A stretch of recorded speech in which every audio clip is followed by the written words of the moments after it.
Let's get to Wemby's new training partner. So he posted on Monday these pictures right here of him training with Jamal Crawford. Jamal Crawford, obviously 3-time Sixth Man of the Year, was in the NBA for 19, 20 seasons, I believe. Sick handles. See, he's walking bucket. Yeah, he was just an amazing guy off the bench. And now he's a TNT analyst. So I wanted to throw these up because that picture that you're seeing right there is so impressive with what Wemby has done in this offseason and building up his strength already. Because he told us by the draft. Look, that picture on the left is about 10 months ago, and that picture on the right he posted on Monday. He told us around when he got the Rookie of the Year trophy that he was like, I'm going to get back in the gym. I'm going to work on getting bigger, stronger, faster, whatever. You see it. You can see it. Like that's easily 15 pounds that he's put on. And it's not through breakfast tacos. It's through the gym, Like it's him getting in there and getting bigger. But he lives that way around the clock year round. I mean, his regimen is he's unable to keep weight on during the season because of how much running they're doing. Right. But he's lifting the same and he's eating the same and all of that during the season.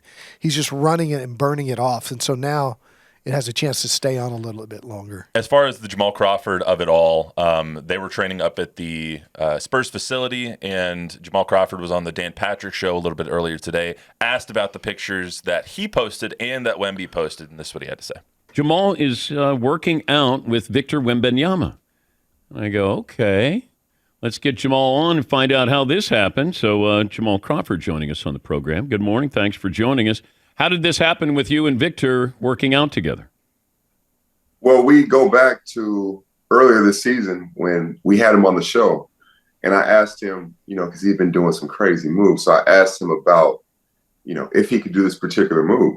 And he's like, yeah, I've been doing that for years. I'm like, yeah, okay.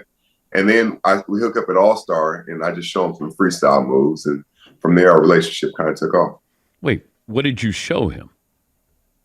Well, I showed him, a wraparound move where he wraps around his body. It's only reserved for tall guards, Dan.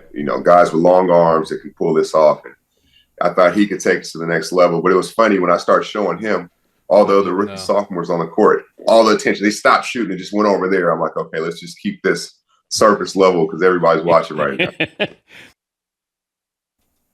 I think I take that for two things. So I find it interesting how, and it's something we talked about months ago, that people want to come play with him, people want to be around him. I think it's just the Wemby gravity of it all is starting to really show. People want a piece. People want to train with him. People want to coach him. People want to play with him. You're seeing everybody kind of come out of the woodwork and be like, you know what? I want me a piece of that. I want to be linked to that. Which we knew would be the case. We all predicted it when they drafted him. We all predicted that free agents are going to want to come here.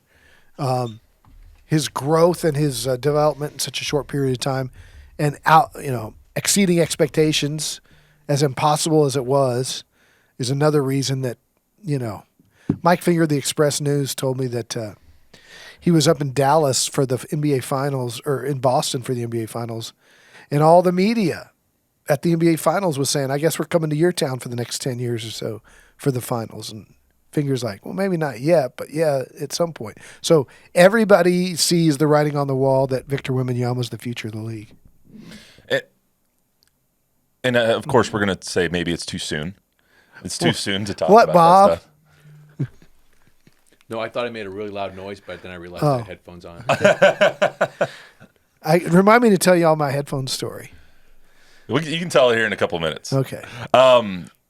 What about the Jamal Crawford aspect of all of that? Do you think that it's interesting that he's down here training at the Spurs facility with him and his son? I think there was a picture of Jamal Crawford's son in there as well. He was training with Wemby and all that stuff. So, yeah, I think when you have an opportunity to get your kid up close to something like that, and your kid's excited about it, and maybe a future ball player, that's part of it too. How helpful can things like this be with people like Jamal Crawford coming, maybe teaching moves, imparting wisdom of their years in the NBA? How impactful can something like that be on a young, impressionable Victor Wembanyama? I think what makes it makes it great is the fact that Wemby wants it.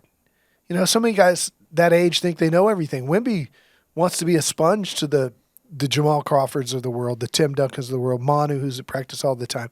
He's such a wise soul for a kid his age.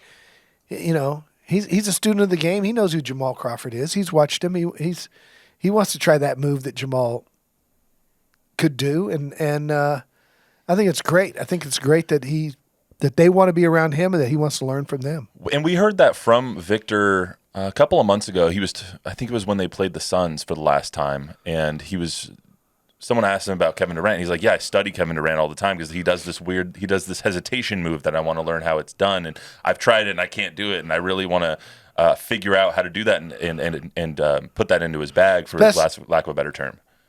Wemby's got so many great qualities. It starts with his physical, God-given body. Mm-hmm. Second is his demeanor and his soul and the kind of human that he's loving and empathetic and caring and smart and wants to learn and speak different languages and all those kind of things.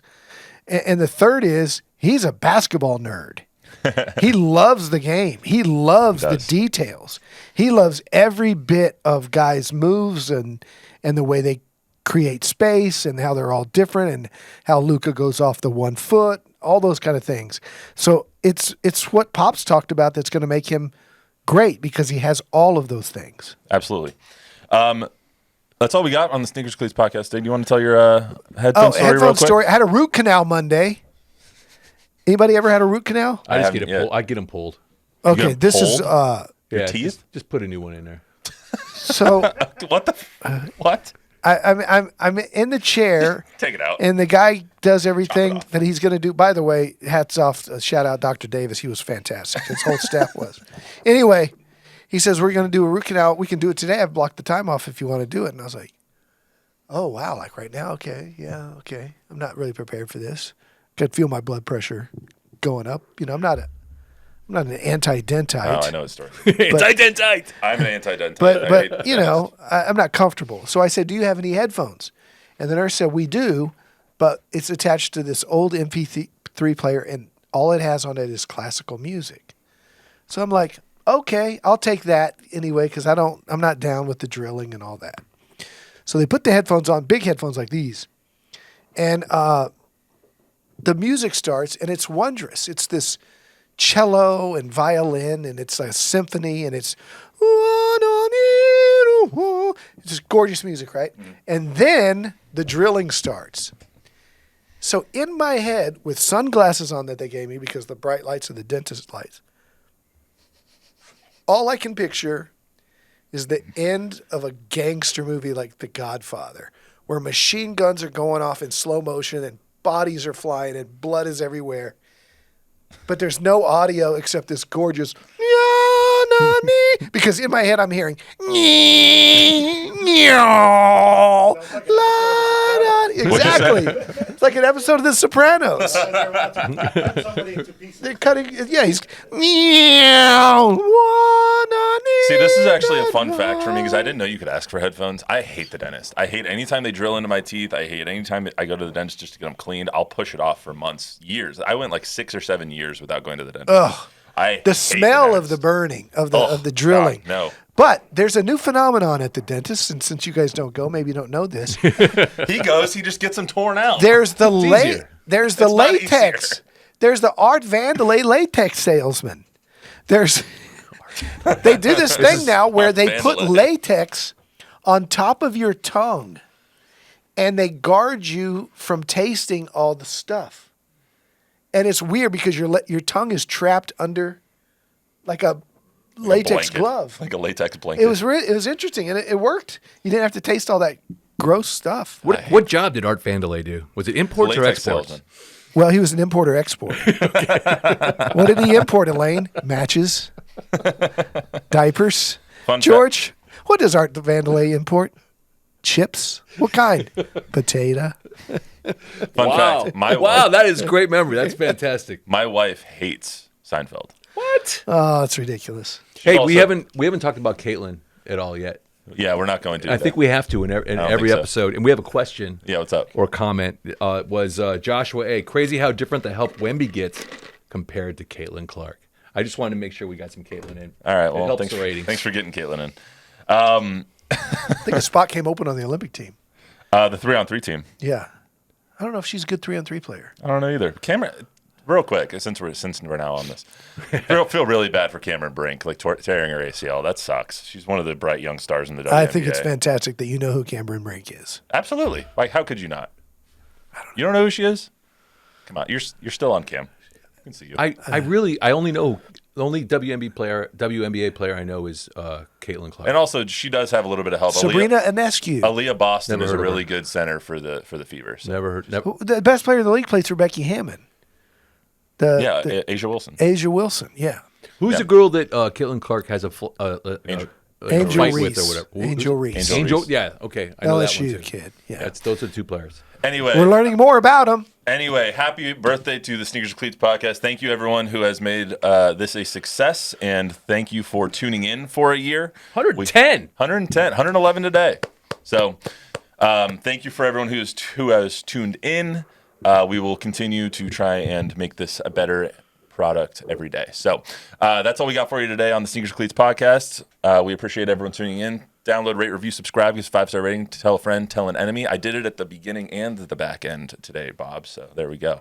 Tell a friend, tell an enemy, We will wherever you get your podcast. Yeah, we'll tune back, or we'll see you back 5 here on stars. Monday. See you then.